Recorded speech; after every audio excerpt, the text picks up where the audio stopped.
মৃন্ময়দা, 272-এর সংখ্যা, যে সংখ্যার দিকে এখন তাকিয়ে আছে বিজেপি, কংগ্রেস বা অন্যান্য বিরোধী দল, এই 272-এর সংখ্যা কি বিজেপি ক্রস করতে পারছে সেটা আপনি দেখছেন, নাকি বিজেপি 272 ক্রস করে ক্লিন সুইপের পথে যাচ্ছে? কি বলছেন? আমি প্রথমে বলেছি যে ধরো ভারতবর্ষের যে সেকুলারিজমের যে ফেব্রিক্স, এই সেকুলারিজমের ফেব্রিক্সটাকে ধ্বংস করে দেওয়া হয়েছে এবারে ইলেকশনের ক্যাম্পেইনে, সেটা একদম স্পষ্টভাবে। ইভেন ইলেকশনের প্রক্রিয়ার মধ্য দিয়ে যে সিএ চালু করা হয়েছে, তাতে সেকুলারিজমের ফেব্রিক্সটাই হচ্ছে মাইনরিটিসে সেকুলারিজমের পার্ট হতে পারবে না। ভারতবর্ষ গঠনের ক্ষেত্রে মাইনরিটিসটা পার্ট হতে পারবে না। মাইনরিটিসের মধ্যে ক্লাস আছে, কোন কোন ধর্মের লোক এটার মধ্যে পার্টিসিপেট করতে পারে। সরাসরি আপনি ইলেকশনের ক্ষেত্রে, ক্যাম্পেইনের ক্ষেত্রে দেখো রিলিজিয়াস মাইনরিটিস মানে মুসলিমদের উপর আক্রমণ, আপনি দেখেন কমিউনিস্টদের উপর আক্রমণ, আপনি দেখেন ইহুদিদের উপর মানে খ্রিস্টানদের উপর আক্রমণ। এটাই হচ্ছে ক্যাম্পেইন। তো এটা সেকুলারিজম হতে পারে না, এটা হচ্ছে ওদের সেকুলারিজম, যারা এই সেকুলারিজমকে বিশ্বাস করে। সেকুলারিজম হচ্ছে মাইনাস কিছু ধর্ম, ধর্মীয় সম্প্রদায়, কমিউনিস্ট এদের থেকে বাদ দেবে। প্রথমত হচ্ছে এটা সেকুলারিজম, আর এটা এবার একটা ধাক্কা খেয়েছে এবারের ইলেকশনে। এই সেকুলারিজমটা, তাদের যে সেকুলারিজমটা, এটা ধাক্কা গেছে। তার জন্যই আমি প্রথমেই বলেছিলাম সিঙ্গেল লার্জেস্ট পার্টি মানে 272 তারা ক্রস করতে পারবে না, তারা 272 নিচেই থাকবে।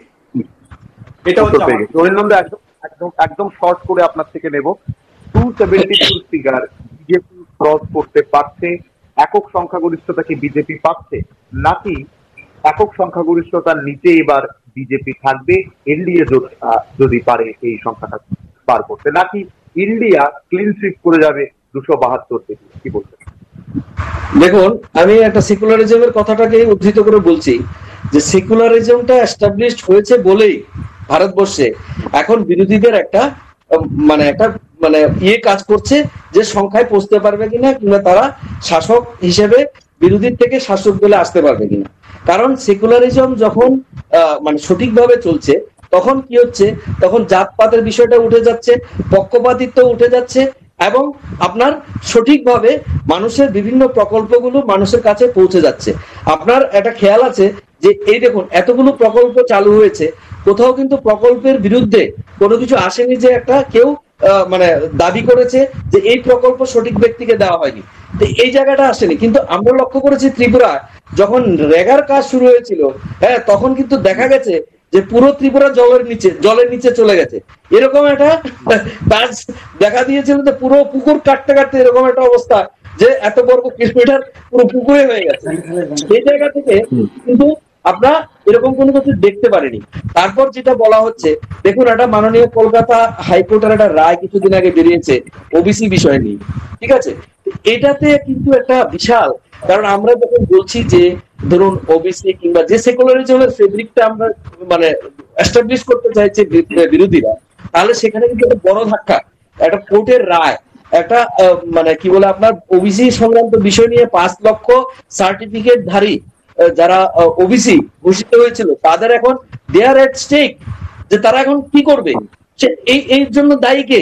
তারপর 25,000 26,000-এর মতো চাকরি গেল, কার দায়ভার নেবে? তাহলে এটা কিন্তু ইন্ডিয়া অ্যালায়েন্সের একটা বৃহৎ দল। এক্ষেত্রে আপনি হিমাচল প্রদেশে দেখুন, হিমাচল প্রদেশে আপনার স্টেট স্টাফ সিলেকশন কমিটিকে ডিজলভ করে দেওয়া হয়েছে, তাহলে কতগুলো চাকরি গেল। তাহলে আমরা একদিকে বলছি যে এই যে ইন্ডিয়া অ্যালায়েন্স বলছে আমরা চাকরি দেব, আবার পাশাপাশি আমরা দেখছি স্টেট আপনার কি বলে স্টাফ সিলেকশন কমিটিকে ডিজলভ করে দেওয়া হচ্ছে, যেখানে চাকরির কোনো ব্যবস্থা নেই। ওবিসি গুলোকে এরকম চাকরি চলে যাচ্ছে 26,000। আবার পাশাপাশি দেখুন এই সময় কালে আপনাকে একটা আখ্যা দিচ্ছি আমি, হ্যাঁ, এটা দেখলে এটা বলে আমি শেষ করতে চাইছি।